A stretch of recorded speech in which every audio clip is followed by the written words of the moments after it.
the quality of the water, when we had it tested by the state and also an independent tester, it came back, we were shocked, it was 99% pure, just at the mouth of the mine. Yes, we had $10,000 granted to us for a bottling plant study, and it came back as very positive. They even tested the water and also the marketing and the whole aspects of a bottling plant, and it was highly recommended.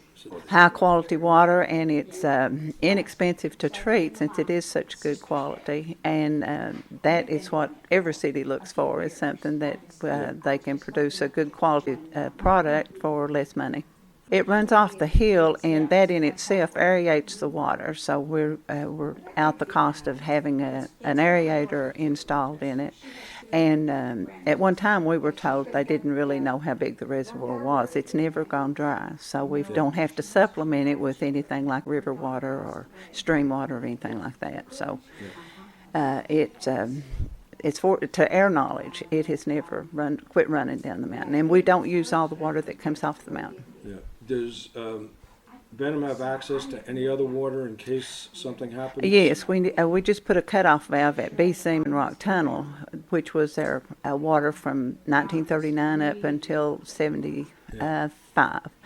When we started getting the water at Lynch. But the quality of the B Seam and Rock Tunnel was jeopardized somewhat, and it also had a rock fall, which interrupted our obtaining the water out of the mines. And so it was cheaper for us, rather than go up and clean up the rock fall and do a lot of work, it was cheaper for us to contact U.S. Steel at that time and see if we could bring the water from this karaoke seam down to Benham. The only other water that's available, if they should destroy this reservoir, the only other water that's available would be expensive to treat, it would be hard to obtain, and it wouldn't be the quality or quantity that we've enjoyed since 1975.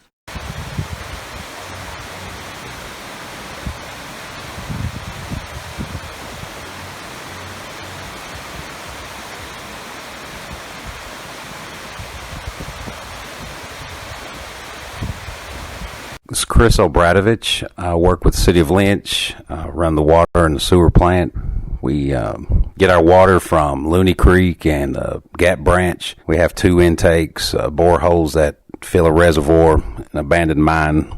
The water comes out through Portal 30. It's gravity fed into the plant. During low water periods, we have to pump out Looney Creek directly to supplement.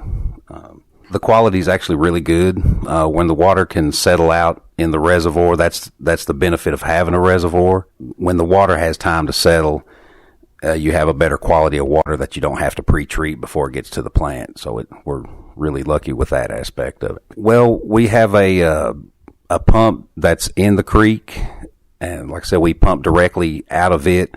It's right adjacent to the water plant, so we have to utilize it because when the flow is so low in the reservoir, it doesn't keep up with our pumps. So we have to use the plant or the pump in the creek.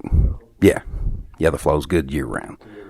Well, just talking to some old timers, they've commented that when they used to get heavy rainfall in the past, that they had not noticed that the creek was as muddy as it is now. So I would say the amount of silt and runoff that's going in a reservoir now is probably more than it used to be in the past. And it does have an effect on it. During a high rain period, you can tell the turbidity increases, but as long as we have the reservoir for it to flow into and settle out, it's good. It definitely, volume-wise, it takes more in than Gap Branch, just by the general size of the intake. Talking to inspectors in the past, they had discussed it, that they felt that reservoir that intake feeds, the one on Johnson Road there, that it was the main reservoir, and that the intake at Gap Branch just kind of charged it up.